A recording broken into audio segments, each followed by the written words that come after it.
ಧಾರವಾಡ ಅನ್ನೋ ಹೆಸರಲ್ಲೇ ಸಿಹಿ ಇದೆ ಅಲ್ವೇನ್ರಿ? ಯಾಕೆ ಹೇಳಿ, ಅಲ್ಲಿ ಎರಡು ಪದ, ಧಾರವಾಡ, ಪೇಡ. ಪೇಡ ಇಲ್ಲದೆ ಧಾರವಾಡ ಇಲ್ರಿ. ಇಲ್ಲಿ ನೋಡಿ, ಬಾಬು ಸಿಂಗ್ ಠಾಕೂರ್ ದಿ ಒರಿಜಿನಲ್ 1840 ಸುಮಾರಿಗೆ ಶುರುವಾದಂತ, ಮನೆ ಒಳಗೆ ಶುರುವಾದಂತ ಪೇಡ ಮಾಡುವಂತ ಬಾಬು ಸಿಂಗ್ ಠಾಕೂರ್ ಧಾರವಾಡದ ಪ್ರಾತಸ್ಮರಣೀಯರಲ್ಲೊಬ್ರು. ನಮಗೆ ಸಿಹಿ ಸಿಹಿಯಾದ ಪೇಡವನ್ನು ತಿನ್ನಿಸಿದಂಥ ಮಹಾನ್ ಭಾವ ಕಣ್ರಿ. ಈ ಏರಿಯಾನ ಲೈನ್ ಬಜಾರ್ ಅಂತ ಕರೀತಾರೆ.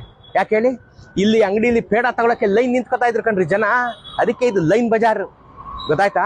ನೀವು ಧಾರವಾಡದಲ್ಲಿ ಇರೋರು ತಿಂದಿರ್ತೀರಾ, ಬೇರೆಯವ್ರು ಧಾರವಾಡಕ್ಕೆ ಬಂದು ಏನಾದರೂ ಈ ಅಂಗಡಿಗೆ ಬಂದು ನೀವು ಪೇಡ ತಿಂದಿಲ್ಲ ಅಂದರೆ ವಾಪಸ್ ಬಂದು ತಗೊಂಡು ತಿನ್ಬೇಕು ನೀವು. ಬೇರೆ ಕಡೆ ಏನೇ ತಿಂದ್ರು ಅದು ಬೇರೆ ಕಡೆ, ಇಲ್ಲಿ ಬಂದು ತಿಂದರೆ ದಿ ಒರಿಜಿನಲ್. ಗೊತ್ತಾಯ್ತಾ? ಈಗ ಬನ್ನಿ, ಈಗ ನಿಮ್ಮನ್ನ ಹೊಟ್ಟೆ ಉರಿಸ್ತೀನಿ. ಈಗ ಬನ್ನಿ, ಈಗ ಬನ್ನಿ ಬ್ರಿಜೇಶ್. ಎಂದಿನಂತೆ ಬ್ರಿಜೇಶ್ ನನ್ನ ಜೊತೆ ಇದ್ದಾರೆ.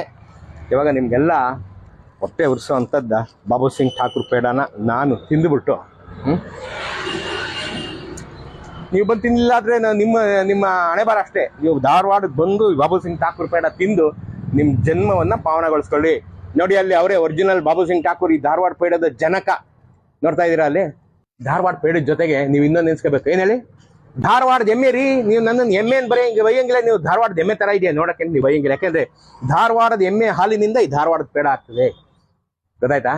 ಧಾರವಾಡಕ್ಕೆ ಬಂದಾಗ ಬಾಬು ಸಿಂಗ್ ಠಾಕೂರ್ ಅವ್ರನ್ನ, ನಿತಿನ್ ಠಾಕೂರ್ ಅವ್ರನ್ನ ಮಾತಾಡ್ಸೋದು ಮರಿಬೇಡಿ. ನೀವು ಬಂದು ತಿನ್ನು ನಿಮ್ಮ ಜನ್ಮನ ಪಾವನ ಮಾಡ್ತೀವಿ.